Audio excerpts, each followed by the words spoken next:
Praise to the lord. ఈరోజు దేవుడు మనకిచ్చినటువంటి వాగ్దానం ఏంటంటే ఆమోసు గ్రంథము 5వ అధ్యాయము 6వ వచనం. యెహోవాను ఆశ్రయించుడి, అప్పుడు మీరు బ్రతుకుదురు. ఆమేన్. ఆశ్రయము అంటే నీడ, ఆశ్రయము అంటే ఆధారము, ఆశ్రయము అంటే సంరక్షణ, పోషణ, ఆశ్రయము అంటే అండ లేదా తోడు.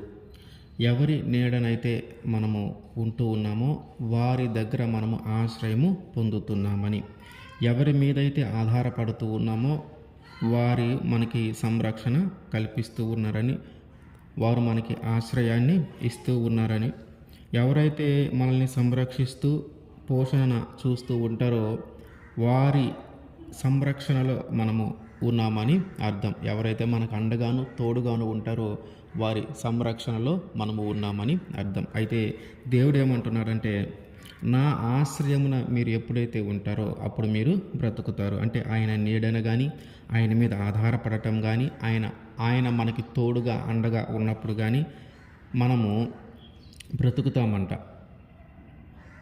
మనము బ్రతుకుతాం. ఆయన ఆశ్రయాన్ని మనం పొందుకున్నప్పుడు మనము బ్రతుకుతాం. యెషయా గ్రంథము 51వ అధ్యాయము 16వ వచనం. నేను ఆకాశములను స్థాపించినట్లును భూమి పునాదులు వేయినట్లును నా జనము నీవేయని సియోనుతో చెప్పునట్లును నీ నోట నా మాటలు ఉంచి నా చేతి నీడలో నిన్ను కప్పి ఉన్నాను. ఆయన చేతి నీడలో మనల్ని కప్పి ఉన్నాడంటే ఆయన చేతి నీడ క్రింద మనము ఆశ్రయము పొందుకుంటూ ఉన్నామని. ఆయన చేతి నీడ కింద మనకి ఆశ్రయము ఉంది. ఆ ఆశ్రయంలో మనము నివసించాలా, ఆ యొక్క ఆశ్రయం దగ్గర మనము నివసించాలా. ఎప్పుడైతే మనము ఆయన చేతి క్రింద నివసిస్తూ ఉంటామో ఏ తెగులు మనల్ని సమీపించకుండా, ఏ వ్యాధులు మనల్ని సమీపించకుండా, ఏ కష్టాలు మనల్ని సమీపించకుండా, ఏ దుఃఖము మనల్ని సమీపించకుండా ఆయన కాపాడుతూ ఉంటాడు. ఎందుకంటే ఆయన చేతి క్రింద మనము ఉన్నాము కాబట్టి. ఆయన చేతి క్రింద ఉంటే దుఃఖం ఉండదు, ఆయన చేతి కింద ఉంటే బాధలు ఉండవు. ఆయన చేతి కింద ఉన్నప్పుడు ఆనందము, సంతోషము మనకి కలుగుతూ ఉంది. ఆయన చేతి కింద మనము ఆశ్రయము పొందాలి. నిర్గమకాండము 12వ అధ్యాయము 13వ వచనం. మీరున్న ఇండ్ల మీద ఆ రక్తమును మీకు గుర్తుగా ఉండును, నేను ఆ రక్తమును చూచి మిమ్మల్ని నశింపచేయక దాటిపోయేదను. ఇక్కడ ఏమంటున్నాడు? రక్తము ద్వారా మనల్ని రక్షిస్తాడు, రక్తము ద్వారా మనల్ని సంరక్షిస్తాడు, రక్తము ద్వారా మనల్ని రక్షిస్తాడు. అంటే ఈ రక్తము ద్వారా కూడా మనకు ఆశ్రయము కలుగుతూ ఉంది. ఎందుకంటే ఆ రక్తము మనల్ని రక్షిస్తూ ఉంది కాబట్టి, ఆ రక్తం అనేది మనల్ని కాపాడుతూ ఉంది కాబట్టి ఈ రక్తము ద్వారా కూడా మనకి ఆశ్రయము కలుగుతూ ఉంది. ఆయన చేతి క్రింద ఆశ్రయం ఉంది, ఆయన రక్తము ద్వారా మనకి ఆశ్రయము కలుగుతూ ఉంది. అయితే మనము ఆ ఆశ్రయమును పొందుకోవాలి. ఆ పొందుకుంటున్నామా లేదా, ఆ స్థితిలో మనము ఉన్నామా లేదా, లేదంటే మన యొక్క ఆశ్రయము వేరే ఎవరైనా ఉన్నారా?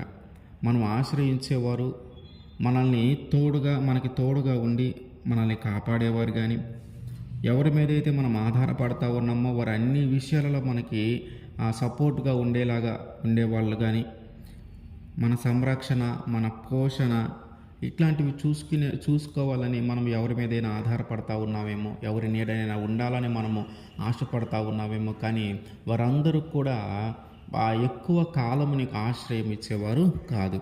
వారందరూ కూడా వాళ్ళ యొక్క పూర్ణ మనస్ఫూర్తిగా వాళ్ళు నీకు ఆశ్రయం ఇచ్చేవారు కాదు. వారందరూ కూడా మహా అయితే నీ ఆకలి ఏమన్నా తీర్చగలుగుతారేమో కానీ నీ ప్రాణాన్ని మాత్రం వారు ఎవరు రక్షించలేరు. నువ్వు ఎవరి దగ్గర అయితే ఆశ్రయం పొందుతూ ఉన్నావో, ఎవరి మీద అయితే ఆధారపడతా ఉన్నావో, ఎవరి సంరక్షణలో ఉంటూ ఉన్నావో వారందరూ కూడా నీ యొక్క ప్రాణమును మాత్రము కాపాడలేరు. వారు నీ యొక్క ప్రాణమును కాపాడలేరు. వారు నీకు ఒక మంచి ఒక జీవితాన్ని నీకు ఇవ్వలేరు. దేవుడు ఏమంటూ ఉన్నాడంటే, నా దగ్గరికి రండి, అప్పుడు నేను మీకు ఆశ్రయము ఇస్తాను. ఎప్పుడైతే మీరు నన్ను ఆశ్రయిస్తూ ఉన్నారో, మీరు ఎప్పుడైతే నా మీద ఆధారపడతా ఉన్నారో, మీరు ఎప్పుడైతే నా నీడికి వస్తారో అప్పుడు నేను మిమ్మల్ని బ్రతికిస్తాను. అంటే మనము మనుషుల మీద ఎవరి మీదైనా ఆధారపడితే, మనుషుల యొక్క ఆశ్రయాన్ని మనం కోరుకుంటే వారు మనకి ఆహారం పెట్టగలుగుతారేమో కానీ వారు మనం యొక్క ప్రాణాన్ని మాత్రం వారు కాపాడలేరు. ఆ ప్రాణమును కాపాడగలిగిన దేవుడు, ఆ మరణము నుంచి విడిపించగలిగిన దేవుడు ఆయనే. కాబట్టి మనం ఏం చేయాలంటే ఈ మనుషుల యొక్క ఆశ్రయంని కాకుండా దేవుని యొక్క ఆశ్రయాన్ని మనము కోరుకోవాలి. ఆయన రెక్కల క్రింద ఆశ్రయం ఉంది, ఆయన రక్తంలో ఆశ్రయం ఉంది. వాటిని మనము కోరుకొని వాటిలో నివసించటానికి మనము ఇష్టపడాలి. ఆమేన్.